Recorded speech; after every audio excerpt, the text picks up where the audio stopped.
viewers, my name is Charles here at Nutrition 101, where we eat our medicine. Classes in session.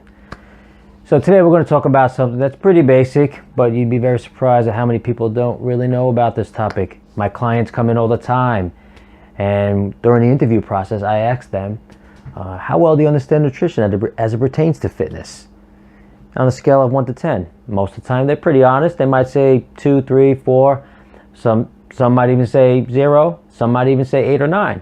So my very next question will be, do you understand what macronutrients are? And most of them say no. So in my head I'm saying to myself, well, how could it be 7, 8, or a 9 if you don't know what macronutrients are?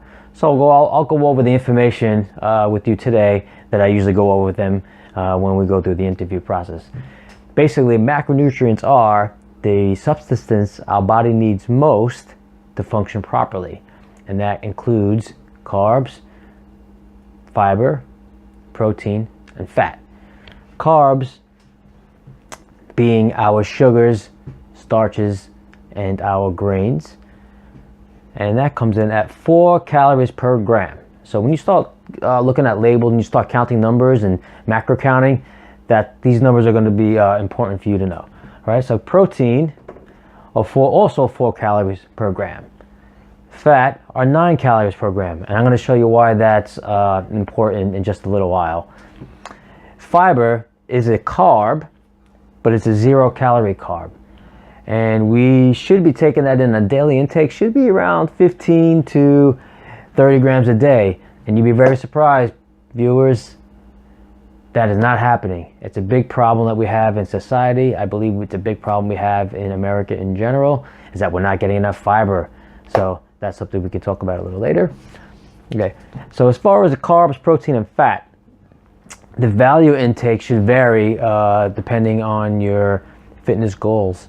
So you might see numbers like, you might hear numbers 40, 30, 30, which would mean 40 grams, 40% of your calories are coming from carbs, 30% of your calories are coming from protein, and 30% of that comes from fat. And that's a good general number. I'm somewhere like 40, 30, 30, but sometimes I might up my fat even more, especially when training for endurance events, because fat, believe it or not, is a better source of energy than carbs, and I'll tell you why in just a moment. So calories, let's talk about calories for a second. So calories are units of heat energy. It determines and measures the value of energy we get from our food and our macros. That is, the food that we take in, basically calories are going to take that energy from that food and put it into our bodies. It almost plays the role as the gasoline. So it's not really the macros themselves that are giving us the energy. It's the calories from that food giving us the energy. So that's why it's really important if you think about it.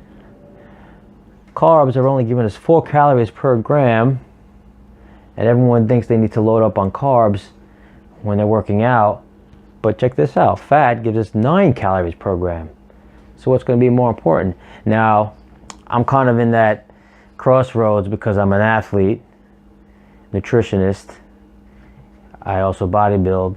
So I'm like, hard for me to kind of make that formula that works out right.